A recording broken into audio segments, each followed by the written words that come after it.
Audio Jungle.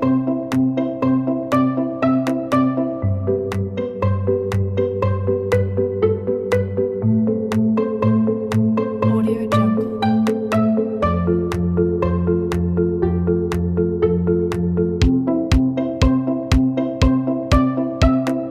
Audio Jungle.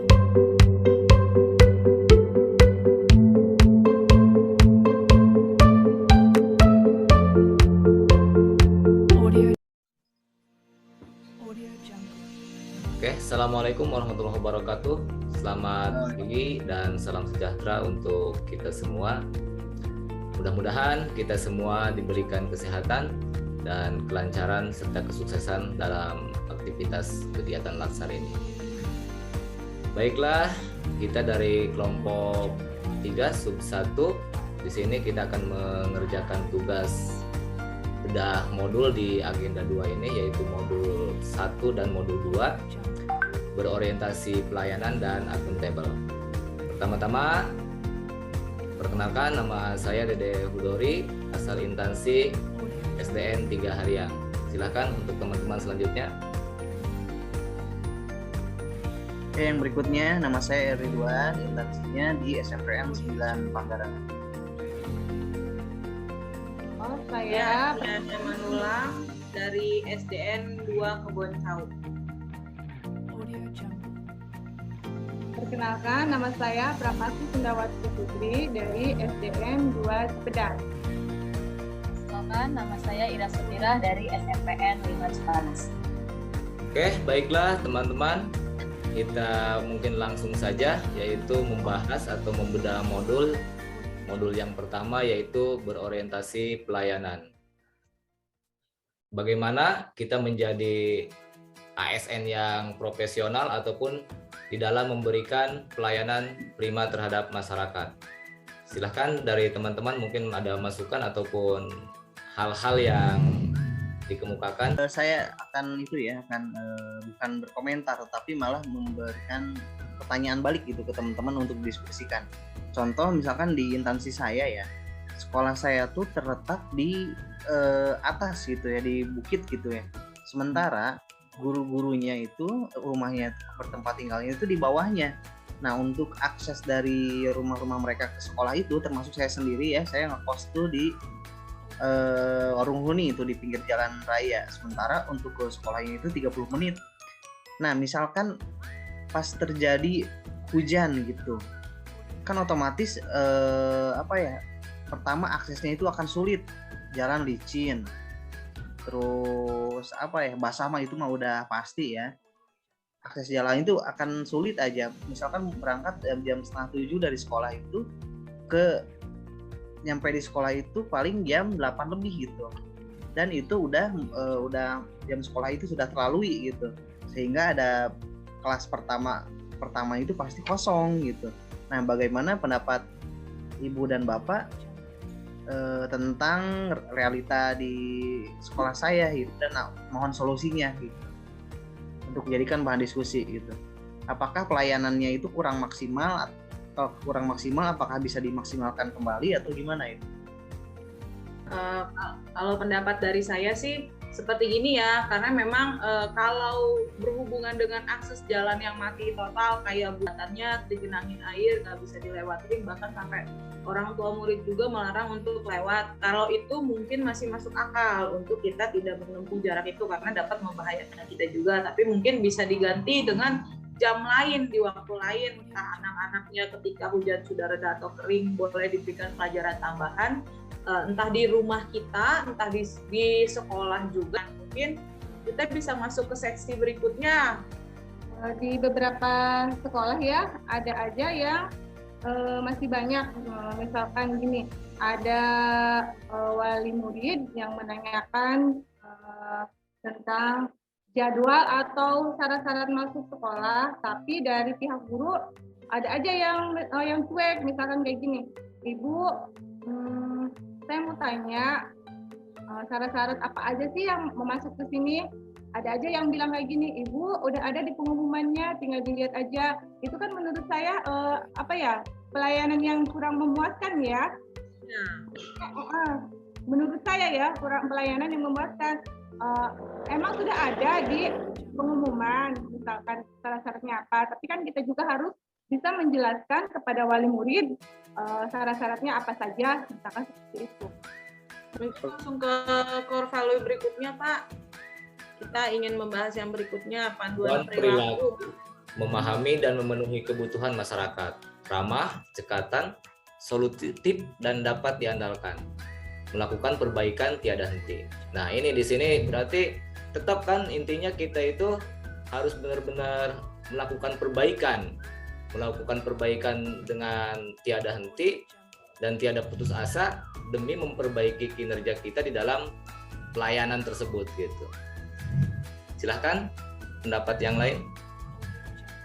Ya, kalau menurut saya ya di slide ini yang kedua ya, poin yang kedua itu ramah, cekatan, solutif, dan dapat diandalkan. Kalau menurut saya kompetensi ini pasti sudah dimiliki oleh semua guru ya. Karena ya basicnya seorang guru itu harus ramah, cekatan terhadap solusi yang ada, gitu, terhadap permasalahan yang ada. Terus solutif berarti harus punya solusi terhadap permasalahan tersebut dan dapat diandalkan ketika menerima sebuah tanggung jawab. Pasti ini kompetensi ini pasti sudah dimiliki oleh semua guru yang ada di sekolah-sekolah. Teman-teman, kita lanjutkan di diskusi kita, yaitu tentang modul yang kedua, akuntabel atau akuntabilitas. Yang saya mau diskusikan di sini, kewajiban apa saja yang harus kita pertanggungjawabkan kepada pemerintahannya, kepada diri kita sendirinya, dan kepada publik gitu. Saya hanya ingin membuka diskusi untuk di hal yang ini gitu. Mungkin tanggapan yang lainnya gimana? Saya dulu. Boleh. Tadi tanggung jawab kita kepada yang pertama kepada sekolah kita, yang yaitu kita harus disiplin. Artinya kita harus datang ke sekolah itu tepat waktu. Kemudian kita juga harus menjalankan kewajiban kita, yaitu sebagai guru untuk mengajar, kemudian menilai dan menyampaikan hasilnya kepada orang tua. Kemudian selanjutnya juga kita harus cermat, artinya kita harus melihat pada saat kita mengajar, bukan hanya sekedar mengajar, tapi kita juga harus melihat keadaan siswa atau anak didik kita. Apakah ada yang sedang saat menerima pelajaran, apakah semuanya mampu menerima pelajaran, atau ada beberapa anak yang tidak bisa menerima pelajaran. Kemudian anak-anak yang khusus tersebut kita dekati, kemudian kita berikan pendalaman pembelajaran. Kalau saya mungkin tambahkan ya Pak ya, bertanggung jawab kepada seseorang atau organisasi yang telah diberikan. Kita kepada diri sendiri dulu ya Pak ya, bertanggung jawab pada diri sendiri. Kita harus bersikap jujur.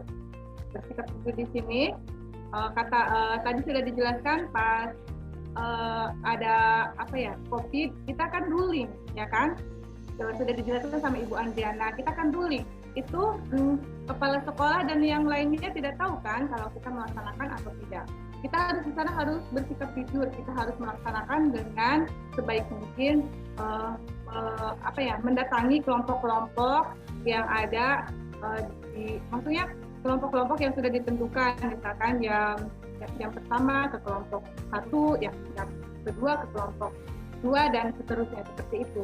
Walaupun tidak ada yang tahu, kepala sekolah tidak tahu, guru-guru yang lain tidak tahu, kita harus bersikap jujur melaksanakan tugas dengan baik dan bertanggung jawab. Mungkin seperti itu. Untuk pembagian itu tugas, saya pikir tadi saya setuju dengan Bu Adriana, itu diserahkan kembali ke atasan kita, karena kita punya atasan yang namanya kepala sekolah. Jadi kepala sekolah lah yang harus lebih tegas kepada guru-guru tersebut gitu. Jadi harus ada job deskripsinya begitu. Terima kasih.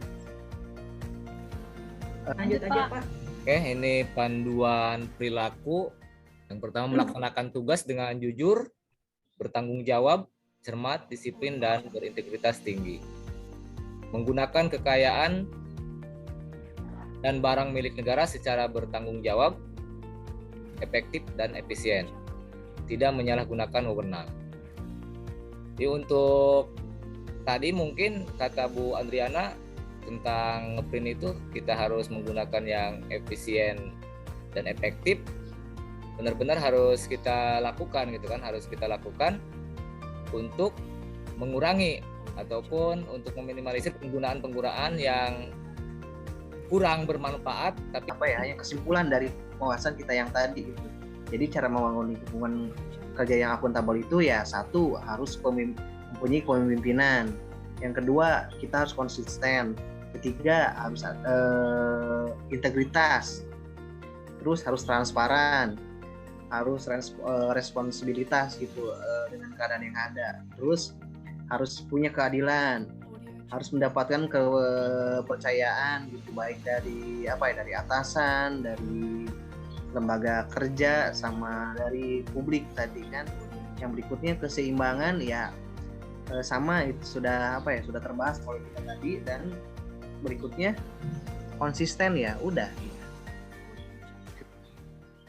Mungkin sudah cukup Pak untuk pembahasan agenda untuk modul 1 dan 2.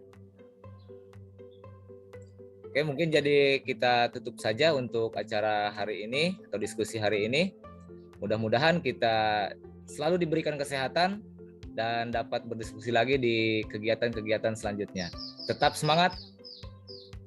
Semangat. Terima kasih. Wassalamualaikum warahmatullahi wabarakatuh. Waalaikumsalam.